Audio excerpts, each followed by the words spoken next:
Pinaka-favorite niyong movie na ginawa mo? Movie na ginawa? Gusto ko mga kwento ng mga artista eh. Siguro yung pinaka-latest, si Five Breakups. Pinanood natin yun sa sinehan. Salamat nga. Namin sa sinehan yun. Thank you. Yun yung pinaka-favorite ko kasi bago sa akin yung concept, tapos yung lesson ng character, na-appreciate ko. Ang mature nga nung breakup nila dun, hindi sila nagkabalikan. Kasi totoong buhay, kung ako, si Alden yung ano ko, marupok ako, babalikan ko yun. Babalik at babalik ka. Babalik ako, balik dun. Hello Kathden fans, nakakalula, hindi ko na kaya ito mga kasembreros. Itong kaliwat kanan ng mga endorsements at saka bagong release mga kasembreros ng mga dito pasabog ni Sir Alden mga kasas, maging ang Kathden no, in a general. So ito na nga ha, naglabas na ng bagong teaser ang CDO Carne Norte mga kasembreros 3 hours ago. And marami tayong items by the way mga kasembreros, so abang-abang kayo at tutok lang dyan. Ang post dito ng CDO 3 hours ago sa kanilang Facebook page ay guess who's coming home to CDO? Kilala niyo ba siya? So tapos ito na yun, halatang halatado naman na si Sir Alden ito mga kasembreros eh. Nakadilaw si Tisoy. Tapos nasa harapan niya of course ay ang napakasarap na Carne Norte na may white onion rings mga kasembreros or sibuyas. Tapos of course umuusok no. Napakasarap nito mga kasembreros na almusal no. Lalo na kapag meron kang ipapalaman mo siya sa tinapay. Masarap din ito mga kasembreros na may kasamang itlog din ako. Ang sarap nito mga kasembreros. So dito ay hindi pa pinakita yung buong mukha ni Sir Alden. Pero alam naman natin, no, smile pa lang ni Soiti. Alam na natin, no, ni CEO at saka ni producer, director, / box office king na siya ito mga kasembreros. So, coming home never tasted this good. Sabi dito ng home-style corned beef CDO Carne Norte mga kasembreros. So, nakakalula. Sabi ko parang hindi ko na to kaya. Para ako yung napapagod, no? Sa kaliwat ka ng endorsements at saka brands niya Phenomenal Box Office King at Phenomenal Box Office Cinema Queen mga kasembreros. So talagang Kathden lang ang sakalam. And puputulin natin ito kasi ipapasok ko itong pinost ng isang talagang sakalam ang Kathden mga kasembreros. Kasi natutuwa ako dito sa post no, ng Philippine pop culture. Sabi nito, Kathden fever is officially unstoppable. No? Hindi mapipigilan at hindi napipigilan mga kasembreros. Catherine Bernardo and Alden Richards swept the awards night with a stunning 13 trophies.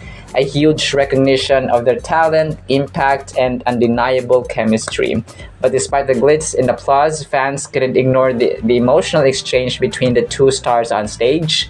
When Alden turned to Catherine with this simple yet powerful message, the audience was left speechless. So was it a public display of admiration or something deeper? The truth behind their 13 award wins will make your heart beat faster. So, ito po mga kasembreros ay 41st 41st PMPC Star Awards for Movies.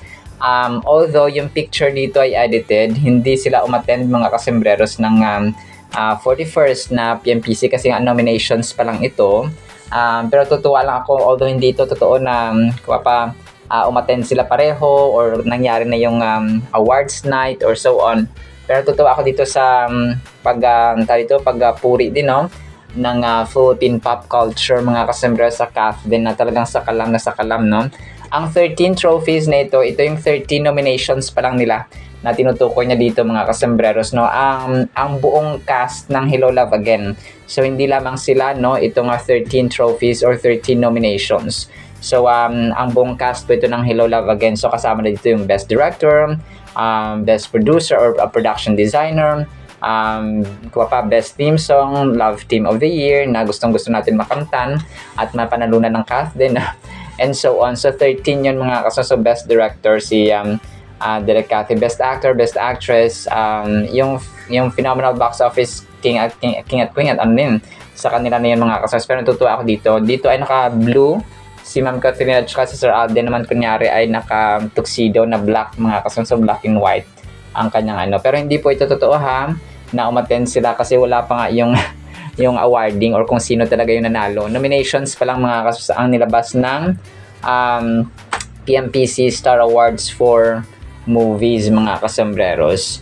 Tapos ito, isisingit ko itong sinasabi ng mga tao na si Daniel Padilla, dahil di ba sila na ni Kyla Estrada, sinasabi din ng mga tao nag-upgrade na daw no si Daniel Padilla. Ibig sabihin, mas mababa yung quality ni Ma'am Catherine dati kung kaya siya nag-upgrade. Kung mapapinalitan niya ng mas mataas ang standard. Which is nakaka-down no sa pagkatao ni Ma'am Catherine mga kasombreros. And of course no, ang new gen trends na alam natin na Kath Dinatic din po ay pinagtanggol no ang Kath din mga kasombreros. So parang syempre natin may iwasan talaga ang mga tao ay may makomento, mema lang, no, may masabi lang mga kasombreros, may ma-comment lang, no, may share lang, no, sabing upgraded. So ibig sabihin daw ay mas so syempre hindi dito nakatiis yan new gen trends mga kasombreros, no. Sabi niya kasi dito ay my take on why people keep saying DJ or Daniel Padilla upgraded. Honestly, I don't get it. For me, it's a big no. Catherine is still on a higher level. Totoo. Why do people act like she's suddenly beneath her? She stayed quiet after the breakup, never said anything bad about DJ, and carried herself with grace. And now DJ has someone new and people are calling it an upgrade. Absolutely not. Catherine is the best, period. As a Kathniel fan, Catherine didn't just move on. No, Kathniel para ito sa senior gen trans mga customers. She leveled up in silence, kept her dignity, and focused on her growth. That's real class and real strength. A true queen doesn't need to prove anything. DJ can do whatever he wants, but let's be real. Catherine is the standard, no comparison. So, hindi naman sa nagkukumpara tayo, no? Pero ang mga tao kasi, she is the upgrade, always has been. So, yun, ang mga tao lang talaga. Pero sila mismo, si Ma'am Catherine, no? Parang si Ma'am Catherine, wala siyang nung in-interview nga siya kay ni Tito Boy, di ba? Wala siyang pinagsisihan or parang wala siyang galit kay DJ and so on. So parang okay yung kanilang closure mga kasombreros. So ang mga tao lang talaga ay sobrang alam mo yon, overthinking at saka overstepping bounds mga kasombreros sometimes. So which is ayaw sana natin mangyari, pero nangyayari siya mga kasombreros kasi yun talaga yung ginagalawan nilang industriya. And that's very understandable because you cannot please lahat ng tao. Hindi mo please mga kasombreros ang lahat, no? So, yun, talagang let's leave it as it is na lang mga kasombreros. And then ito, so, bagong pasabog, bagong pasabog ito ni Sir Alden, no? Itong, may sila sa December 30th, although malayo pa, no? December 31st, mga kasombreros, meron silang BDO's year-end big win. Tapos, magkakaroon sila ng Leeds BDO's Holiday Million Rewards Raffle. May raffle promo sila hanggang December 31. So, hindi ko alam kung nagsisimula na ito ngayon. Start saving and win big. Open a new BDO account and join Holiday Million Awards Raffle for a chance to win up to 1 million points. So, tapos si Sir Alden dito ay, so parang may promo sila, no? Parang si Sir Alden dito ay parang, hindi ko alam kung gift check. Hindi. Hindi naman siya passbook, no? Siya, BDO card niya. Tapos yung may blue at saka green mga kasombreros.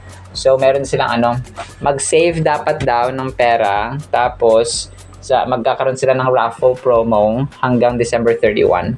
So ang gagawin nandito ay mag-open ka ng bagong BDO account. Tapos mag-join ka sa Holiday Million Rewards Raffle.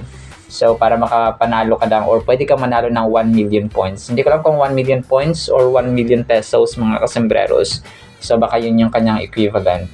And then ito, so, si Ma'am Catherine, yun ay flash ko kanina ay yung picture lang, no? Pero ito yung kanyang video mga kasombreros. If I'm not mistaken, ito yung time na nagre-rehearsal sila ng bench, no? Parang, but correct me if I'm wrong, no? Yung bench fashion show nga mga kasombreros. So, baka ito yung rehearsal nila mga kasembreros. At medyo matagal na itong tawag dito, itong video na ito mga kasembreros. Pero nag-resurface siya, no? Baka meron silang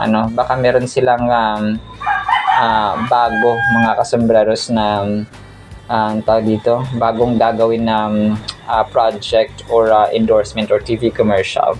Baka yun siya mga kasembreros. And then ito, pero correct me if I'm wrong ha, kung mali ako mga kasembreros sa aking information.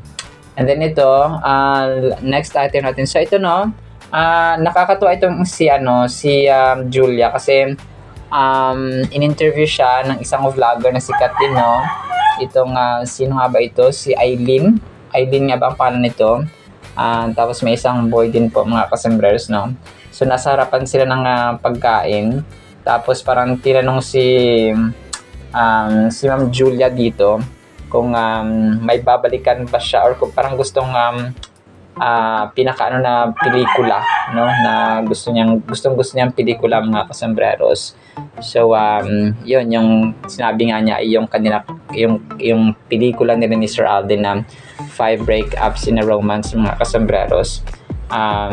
Kasi tawag dito, si Sir Alden yung kanyang kapartner doon mga kasembreros.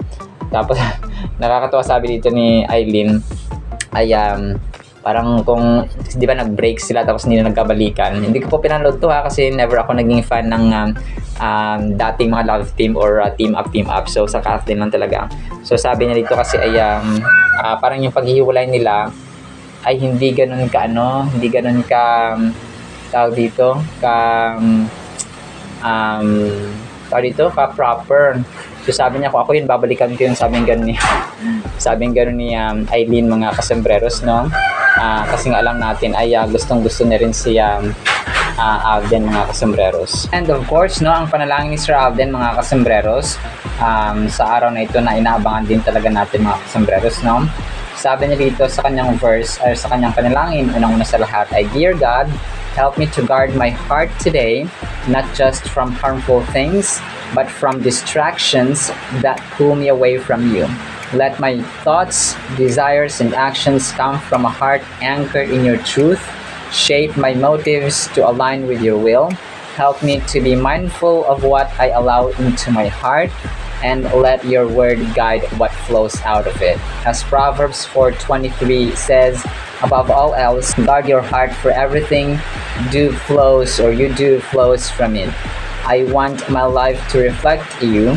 Help me to stay rooted in love, centered in truth, and protected from anything that would draw me away from you. In Jesus' name, Amen. So, Amen and Amen, no? Maraming salamat. We're praying for protection talaga mga kasembreros, especially sa ating bansa ngayon na nakakaranas ng mga kalamidad and so on mga kasembreros. So, yan lang actually sa ating Kathleen items, no? Nawa po ay pakinggan po natin ang Word of God. Today is November 4, 2025, Tuesday na po. Isang maulan at makulimlim na gabi po sa bawat isa. Makulimlim ay madilim na mga kasembreros. So, yan po, no? Sana pa ipangin po natin ang napakinggang salita po ng Panginoon. At para po sa ating Word of God, sobrang cute nito mga kasembreros. Ang title kasi natin ay Kahit Mahal Kita. Grabe, parang teleserye at saka hugot, no? Pero sobrang ganda nito. Ang verse po natin ay Genesis 3 verse 16. To the woman, kay Eva, God said, I will greatly multiply your sorrow and your conception. In pain you shall bring forth children. Your desire shall be your husband, and he shall rule over you. So, masakit mga kasembreros ang title, tsaka masakit din po yung word ng Panginoon. Pero kapupulutan po natin ito ng aral mga kasembreros. So, ang eksenang ito ay sa, alam natin, na sa Garden of Eden, na pinalayas na sila mga kasembreros ng Panginoon kasi nagkasala sina Adan at Eva mga kasembreros. So, ito ay reality, no, na nangyayari sa mga kababaihan na nagiging nanay, nagbubuntis, nagdadalang tao, tapos mga anak kasi nga sobrang sakit ng kanilang panganganak mga kasembreros. So, kumbaga pa yung labor ng panganak sa isang sanggol na isang nanay ay sabi niya ito, greatly multiply your sorrow. So, grabing sakit mga kasambreros, no? Hindi man tayo babae, ay ramdam natin at saka alam natin na masakit mga kasambreros ang mga anak, no, sa labor. So, ito po ay nagpo-pronounce na si Lord ng consequence ng kasalanan na nangyari nga sa Garden of Eden sa Genesis chapter 3:16. So, yung buong Genesis chapter 3 ay ito po yung yung the fall of man, no, yung pagbagsak at saka pagkasala ni Adan at saka ni Eva mga kasembreros. And marami tayong kapupulutan ng aral dito kasi this verse speaks to the pain and suffering that would not be or that now would not be part of the human experience because of disobedience to God's commands. So ang pain na ito ng childbirth ay nagsisimbolize ng physical and emotional struggles that would now accompany bringing new life into the world. So, di ba, nagmumultiply yung panganak mga kasembreros, pero may sorrow, no? Although may saya, after na makita mo yung anak mo, nagsilang ka ng baby, for example, so, nandun yung saya mga kasembreros, pero there's that also pain and great labor, no? Great sorrow, bago ka makapagpanganak mga kasembreros, especially sa mga babae.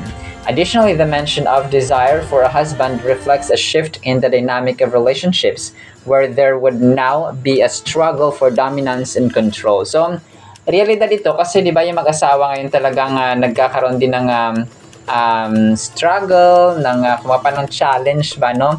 Na kung sino masusunod, no? So, not all the time naman yung lalaki yung masusunod, pero yung head of the family, talagang lalaki mga kasembreros. Pero may mga times din kasi na tama yung desisyon ng babae, so they need to talk to each other and then sundin kung ano ang mas tama at mas beneficial mga kasembreros. So, yes, tama na head of the family, dapat ikaw ay may wisdom, may may kakayahang mag-lead, mamuno sa isang pamilya, no? Pero since tao lamang tayo, ay may mga times na nagkakamali tayo and then para andyan yung asawang babae para i-support tayo mga kasembreros na ganito dapat. So, pakinig lang ba ng both sides mga kasembreros kailangan and understand, no? This reminds us serious consequences of sin and disobedience to God's will. Highlight the reality of pain and suffering that entered the world good at sa kasalanan ng istorya ng kasalanan ni Eva ay sala sa sanlibutan. So lahat na immortal being, lahat ng buhay ay meron na talagang bahid ng kasalanan. So we can reflect on the importance of obedience to God's commands and the impact of our choices on our lives and relationships by understanding this verse. So ang pinaka dito is yung consequence, yung magiging parusa. Ano yung magiging kahihinan ng disobedience at saka yung hindi kasi utos ng Panginoon. The other, yung blessing naman, yung mga natin, yung natin mga desisyon sa buhay, kapag nakikinig sa ating magulang, ay 90% talaga na tayo po ay mapapahamak mga kasembreros. So kung kaya it's really important na makinig tayo sa ating mga magulang habang bago natin gawin ang isang bagay. So it prompts us to consider the significance of our actions and the effects they can have not only on ourselves but also on those around us. Kasi damay-damay ito kapag tayo ay kunwari nagdesisyon tayong itong gawin natin tapos humiwalay tayo sa parents natin kasi hindi pa natin kaya kasi nga mali tayo, no? Pinush pa rin natin. So ang tendency ay madadamay pa rin yung ating magulang, yung ating pamilya, yung ating buong sambahayan mga kasembreros. So kung kaya talagang mahalaga na tayo po ay nakikinig sa ating mga magulang. So yun nga, no? Ang ginawa ko kasing title nito, no, para ma-explain ko na maayos, kahit mahal kita, alam natin na mahal ng Diyos ang tao.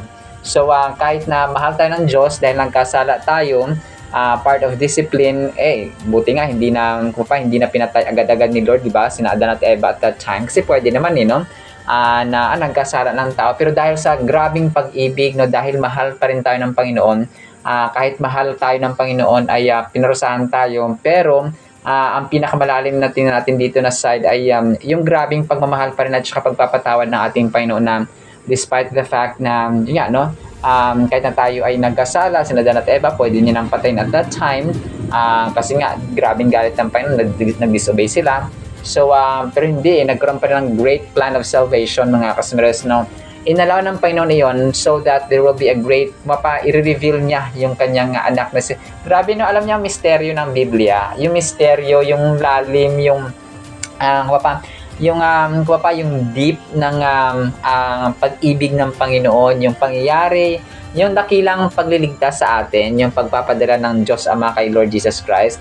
Alam niyo, grabe ang doon, grabe ang hiwaga, mga kasamiros, kasi from the time of Adam and Eve, ilang libong taon ang lumipas no, bago dumating ang Messiah, bago dumating ang Panginoong Jesus, mga kasamaros. And yet, no, God the Father fulfilled the promise, no, before the bago pa yun, ang daming mga prophets, mga judges, mga tao ng Panginoon na pinadala para magsisi ang tao, para makinig sa Panginoon, pero hindi nila yun, kasi part din actually yung mga kasambreros, no, ng revelation ng Panginoon na darating talaga, i-reveal niya ang kanyang anak na si Lord Jesus Christ, mga kasambreros. Kasi kung perfecto na ang tao, hindi na siya mangailangan ng Panginoon. So grabe, no, alam nyo, yung lalim ng pag-ibig ng Diyos, ang kailangan din nating tingnan dito na hindi niya agad-agad pinatay ang tao at that time. Binigyan niya pa ng chance, no? Binigyan lang sila ng consequences, binigyan lang sila ng kumbaga pa ng parusa na ganto ganyan, na magkakaroon ng babae ay magkakaroon ng paghihirap sa kanyang panganganak and so on. So grabe pa rin ang pag-ibig talaga ng Panginoon, no? It's really incomparable, mga kasambreros. So in conclusion, Genesis 3:16 acts as a reminder of the false immediate and long-term impacts on humanity. Examining this verse gives us insight into the nature of suffering and relational strife. Yet this acknowledgement leads us to the hope and redemption offered through Christ. So kagaya na mention natin na yung pag-asa ay dumating, no, nung dumating si Jesus Christ, mga kasambreros, highlighting the ongoing journey from brokenness to wholeness in our walk with God. So yung verse na ito ay magsilbing reminder sa atin, mga kasmeros, ng grabing pag-ibig ng Panginoon at saka ng consequences talaga ng pag-disobey sa anumang utos ng Panginoon, mga kasmeros. And kahit na ating magulang, no, pag tayo nagkakamali, talagang may pinapagalit tayo, no, remind tayo, kina-counsel tayo, mga kasmeros. And talaga ang dapat. So, think of your most challenging day at work or the busy demands of life, family, Genesis reminds us of the world due to sin, just reflecting pain. Let's take it and seek healing, build what's between God and others or family members, for example. So, yun, talagang may action tayong gagawin, mga kasambreros. Ang ganda, no? Ang ganda ng verse nito, mga kasambreros, no? Kahit mahal kita. So, parang nalaman din, bakit nga ba mahal? So, yun na, kidding aside, mga kasambreros, no? Yan lamang po sa ating Word of God. Nawa po ipagpalain po tayo ng pag-ibig, pananampalataya, pag-asa, no? Hope, mga kasambreros, and understanding of the consequences of sin or kasalanan or pag-disobey sa ating Panginoong Diyos. In the mighty name of Jesus we pray. Amen and amen. See you sa next segment, mga kasambreros, and paalam po. I love you.